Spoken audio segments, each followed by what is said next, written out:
शिक्षा के क्षेत्र में जनपद का अग्रणी संस्थान विद्यानिकेतन फार्मेसी एवं विद्यानिकेतन डिग्री कॉलेज कुतुबनगर सीतापुर। सत्र 2023-24 के लिए डी फार्मा एवं बीए में प्रवेश के लिए शीघ्र संपर्क करें। सत्र 2022-23 में डी फार्मा का रहा उत्कृष्ट परीक्षा फल। सभी 90% छात्र छात्राएं प्रथम श्रेणी में हुए उत्तीर्ण। बच्चन का भविष्य बनावत, साल में एक दिन न पढ़ावत, पैसा लेके नकल करावत, गुरुवार के बंटाधारी, हाय समय तेरी बलिहारी, हाय समय तेरी बलिहारी। जुआ के खेले से भाई होवत है धन संपत्ति की नाश, जुआ के खेले से युधिष्ठिर घूमे 13 वर्ष वनवास। रंदा सबका समझाए कहे, जुआ काम बहुत गंदा है, इससे न जो दूर रही वही की समाज मानिंदा है।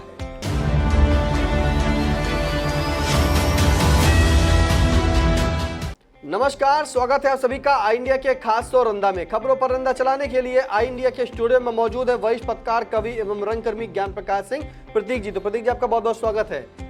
आज की पहली खबर की शुरुआत करते हैं जिस पर रंदा चलने जा रहा है। सीतापुर जिले के कोतवाली देहात क्षेत्र के ग्राम भगवानपुर से 13 जुआरी गिरफ्तार, 1,58,000 रुपए बरामद, 7 बाइक और 12 मोबाइल भी किए गए जब्त।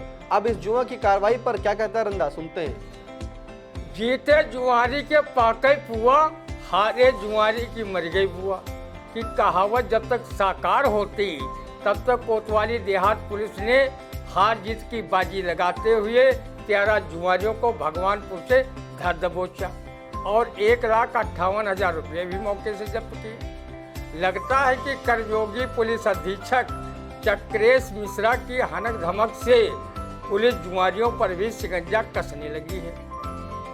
नहीं तो वो जुआ के अड्डों से कथित रूप से कमाई करती थी और जब कोई सज्जन नागरिक पुलिस से जुआरियों के संबंध में शिकायत करता था तो वो रंदा के प्रस्तोता की ये व्यंग पंक्तियां सुनाकर चुप करा देते थे। जुआ खेलना एक कला है, जुआ खेलना एक कला है और कला में पारंगत होना क्या बुरा है। द्वापर में युधिष्ठिर जो थे धर्मावतार, इसे खेला और कहा जुआ युद्ध व्यापार और फिर करे तो लागे पार।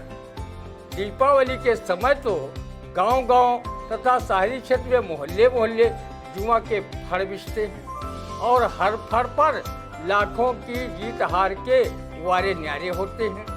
जुआ खेलने की प्रवृत्ति भी छोटे मोटे अपराधों को जन्म देती है। जब जुआरी जुआ के खेल में सब कुछ हार जाता है तो वो चोरी राहजनी जैसे अपराध करने लगता है। रंदा ने जनहित में पुलिस अधीक्षक चक्रेश मिश्रा जी से मांग की है कि जुआरियों के विरुद्ध कठोर कार्रवाई कराएं। उन पर जुआ अधिनियम के साथ साथ गैंगस्टर एक्ट में भी कार्रवाई कराएं ताकि अन्य छोटे मोटे अपराधों पर स्वतः अंकुश लग सके। चंद वर्षों पूर्व मोहली थाना क्षेत्र में एक जुए के अड्डे पर जुआ खेलते हुए पकड़े गए जुआरियों पर गैंगस्टर एक्ट की कार्रवाई पुलिस ने कराई भी थी। रंदा ने समस्त जनपद वासियों से जुआ न खेलने की अपील अपनी काव्य पंक्तियों से की है। जुआ के खेले से भाई होवत है धन संपत्ति की नाश, जुआ के खेले से युधिष्ठिर घूमे 13 वर्ष वनवास। रंदा सबका समझाए कहे, जुआ काम बहुत गंदा है, इससे न जो दूर रही वही की समाज मानिंदा है, वही की समाज मानिंदा। बिल्कुल, जुआ नहीं खेलना चाहिए। जुआ खेलने से आपका धन हानि तो होगा ही होगा और समाज में निंदा अलग मिलेगी। फिलहाल अगली खबर की शुरुआत करते हैं जहां बच्चे को बेरहमी से पीटने वाले आचार्य पर मुकदमा दर्ज, पुलिस ने किया गिरफ्तार। आवासीय गुरुकुल ग्राम छाजन सिधौली का मामला। अब बच्ची की जो बेरहमी से आचार्य ने पिटाई की है इस पर क्या कहता है, सुनते हैं रंदा। ये आवासीय गुरुकुल का आचार्य है या किसी स्लास्टर हाउस का कसाई? जिस बेरहमी से बच्चे की इसने पिटाई की उससे आवासीय गुरुकुल में पढ़ने वाले सभी बच्चों का दिल दहल गया। जिसने भी वायरल वीडियो में इस आचार्य की बेरहमी देखी उसी ने उसकी घोर निंदा की। रंदा ऐसे आचार्य को आचार्य कहने में शर्म महसूस कर रहा है। उसे गुरु शिष्य परंपरा का भी ध्यान नहीं रहा। माता पिता और गुरु तीन ही जीवंत देवता माने जाते हैं और इस आचार्य को देवता की संज्ञा से नवाजना देवताओं का घोर अपमान है। इसे राक्षस कहें तो कोई अतिशयोक्ति नहीं होगी। वो आचार्य गिरी के बजाय वायरल वीडियो में जल्लाद गिरी वाली मानसिकता के दर्शन कराए हैं। उस पर पूरा जनपद थू थू कर रहा है। बच्चों को शारीरिक दंड देना कानूनन अपराध है। शारीरिक दंड पर सरकार ने पूर्ण प्रतिबंध लगा रखा है, फिर भी आचार्य सतीश शास्त्री जैसे लोग उसका सरासर उल्लंघन कर बच्चों को बेरहमी से पीट रहे हैं। मॉन्टेसरी, किंडरगार्टन, एंग्लो वैदिक पद्धति, डाल्टन पद्धति तथा बेसिक शिक्षा प्रणाली सहित जितनी भी शैक्षिक प्रणालियां हैं, सब में बच्चों को शारीरिक दंड देना वर्जित किया गया है। बच्चों को खेल खेल के द्वारा शिक्षा देने एवं स्वस्थ शैक्षिक वातावरण देने की बात सभी शैक्षिक पद्धतियों में कही गई है। बहुत से बच्चे भावुक स्वभाव के होते हैं और वो अन्य बच्चों के समझ पिटने पर आत्महत्या जैसा आत्मघाती कदम भी उठा लेते हैं। ऐसी घटनाएं आए दिन समाचार पत्रों में पढ़ने को मिलती हैं। सतीश शास्त्री जैसे निर्दयी आचार्य के विरुद्ध शासन प्रशासन को कड़ी कार्रवाई कराना चाहिए। पता चला है कि उसके विरुद्ध मुकदमा कायम कर पुलिस ने जेल भेजने की कार्रवाई की है।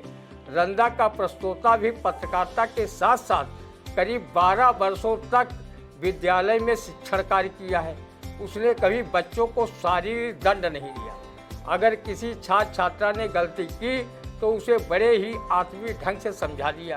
रंदा ने अनुभव किया है कि जिन बच्चों को शारीरिक दंड दिया जाता है उनके मन में कुंठा भर जाती है और वो पढ़ने से जी चुराने लगते हैं। ऐसे नराधम आचार्यों शिक्षकों की वजह से ही गुरु शिष्य परंपरा न सिर्फ टूट रही है बल्कि कलंकित भी होती जा रही है। शिक्षा जगत को शर्मसार करने वाले ऐसे आचार्य गुरु के लिए शायर महफूज रहमानी की ये पंक्तियां खरी उतरती हैं। बच्चन का भविष्य बनावत, साल में एक दिन न पढ़ावत, पैसा लेके नकल करावत, गुरुवाज के बंटाधारी, हाय समय तेरी बलिहारी, हाय समय तेरी बलिहारी।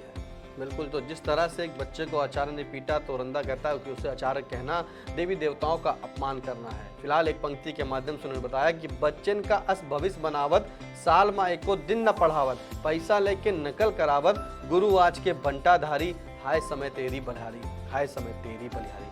अगली खबर की शुरुआत करते जहां 8 साल की मासूम बेटी से दुष्कर्म कर उसकी हत्या करने वाले पिता रामकृपाल को सीतापुर न्यायालय के विशेष न्यायाधीश पॉक्सो एक्ट राहुल प्रकाश ने सुनाई फांसी की सजा।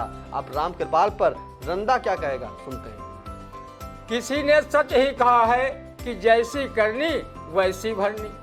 हमेशा बुरे कर्म का नतीजा बुरा ही होता है। किसी ने यह भी कहा है पापों का वृक्ष फूलता पर फलता नहीं है, भगवान के घर देर है अंधेर नहीं है। रंदा तो ऐसे दुष्कर्मी व हत्यारे पिता रामकृपाल का नाम सुनना ही महापाप समझता है। रामकृपाल को फांसी पर लटकाने में अगर जेल प्रशासन को जल्लाद ढूंढे न मिले तो इस अहिंसावादी रंदा को याद कर लेना। वो रामकृपाल को तब तक फांसी पर लटकाए रखेगा जब तक उसके प्राण पखेरु उड़कर नरकगामी न हो जाए। रंदा इस कहावत को ध्यान में रखकर उसे फांसी पर लटका देगा। हने का हनय पाप न गनय। गोस्वामी तुलसीदास ने भी रामचरितमानस में लिखा है, अनुज सुता भगनी सुत नारी, सुन सठ कन्या समयचारी, इन्हें कुदिष्ट बिलोकय जोई, ताहि बधे कछ पाप न होई। रंदा सीतापुर जनपद वासियों की ओर से विशेष न्यायाधीश पॉक्सो एक्ट राहुल प्रकाश व मुकदमे की पैरवी करने वाले शासकीय अधिवक्ता व अभियोजन अधिकारी को धन्यवाद ज्ञापित करते हुए बधाई देता है कि उन्होंने रामकृपाल जैसे हवस के भूखे भेड़िए को फांसी की सजा दिलाए जाने में अपनी अहम भूमिका निभाई। किसी ने सच ही कहा है कि जैसी करनी वैसा फल, आज नहीं तो निश्चय कल। जैसी करनी वैसा फल, आज नहीं तो निश्चय कल। रंदा ने कहा है कि जो इस दुष्कर्मी पिता के ऊपर जो फांसी की सजा सुनाई गई है वो भी फिलहाल कम है। इसे जब तक लटकाया जाए जब तक इसके प्राण जो है पखेरु न उड़ जाए। अगर जल्लाद नहीं मिलता है जेल प्रशासन को तो अहिंसावादी रंदा जो है फांसी देने के लिए तैयार है। ये जल्लाद बनकर खुद जाएंगे और दुष्कर्मी जो रामकृपाल है उसे फांसी पर लटकाएंगे। फिलहाल कैसा लगा रंदा कमेंट करके जरूर बताइएगा। कोई सुझाव हो तो भी कमेंट के माध्यम से दें। और हाँ, अगर अभी तक आपने आई इंडिया को सब्सक्राइब नहीं किया है तो यूट्यूब पर जाकर आई इंडिया लिखें और सब्सक्राइब कर बेल नोटिफिकेशन को ऑन करें। कोई सुझाव हो तो कमेंट के माध्यम से जरूर दें। अब दीजिए इजाजत, फिर मिलते हैं आपसे अगले रंदा के कार्यक्रम में। तब तक दीजिए इजाजत, नमस्कार।